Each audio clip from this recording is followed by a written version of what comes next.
ଆଜି ଦେଖିବାକୁ ପାଇବେ ଆଜି ସୁଗନ୍ଧା ସବୁ ସତ କଥା ଖୋଲି କହିଦେବେ। ହଁ ଦର୍ଶକ ବନ୍ଧୁ, ସୁଗନ୍ଧା କହିବେ ବିବେକକୁ ଆମ ଦି ଜଣ ଭିତରେ କୌଣସି ସମ୍ପର୍କ ନାହିଁ, ଆଉ ବବଲୁ ତମ ପୁଅ ବି ନୁହେଁ, ସେ ଆଉ କାହାର ସନ୍ତାନ।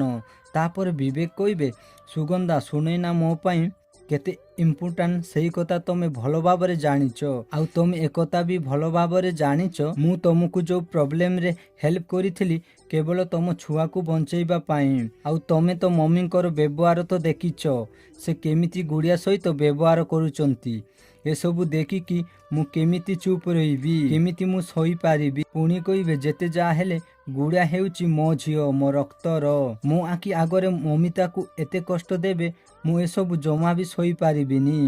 ତାପରେ ସୁଗନ୍ଧା କହିବେ ତମେ ଠିକ୍ କହିଛ ବିବେକ, ମୁଁ ସୁନୈନା ଆଉ ତମ ଭିତରେ ଆସିଯାଇଛି, ମୁଁ ତମକୁ ଆଉ ହଇରାଣ କରିବାକୁ ଚାହୁଁନି। ଏମିତି କହି ଛୁରୀ ଧରି ନିଜ ହାତ କାଟିବାକୁ ଯାଉଥିବେ। ତାପରେ ବିବେକ ଅଟକାଇବେ ଆଉ କହିବେ ଆରେ ତମେ ଏ କ'ଣ କରୁଛ ସୁଗନ୍ଧା। ତାପରେ ଛୁରୀକୁ ଛଡ଼ାଇ ତଳେ ପକାଇଦେବେ ଆଉ କହିବେ ଏ କ'ଣ କରୁଛ, ପାଗିଲି ହେଇଯାଇଛ ନା କ'ଣ, ହୋସ୍କୁ ଆସ। ତାପରେ ସୁଗନ୍ଧା କହିବେ ସରି ବିବେକ, ମୁଁ ତମକୁ ହଇରାଣ କରିବାକୁ ଚାହୁଁନଥିଲି, କେଜାନେ ମୋର କ'ଣ ହେଇଥିଲା ଏମିତି କରିବାକୁ ଚେଷ୍ଟା କଲି।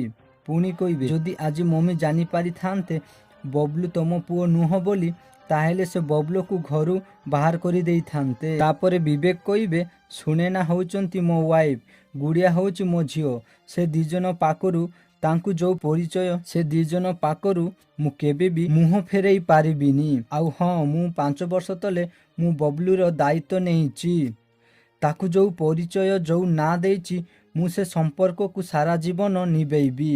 ଆଉ ଏପଟେ ସୁନୈନା ଏମାନଙ୍କର କଥା ଶୁଣିଦେବେ। ତ ଦର୍ଶକ ବନ୍ଧୁ, ଏବେ କ'ଣ ସୁନୈନା ଆଉ ବିବେକ ଏକାଠି ରହିବେ ନା ନାହିଁ କମେଣ୍ଟ କରି ଜଣାନ୍ତୁ। ତ ଆଜି ବୋଲି କିଛି ଜବରଦସ୍ତ ସିନ୍ ଦେଖିବାକୁ ପାଇବେ।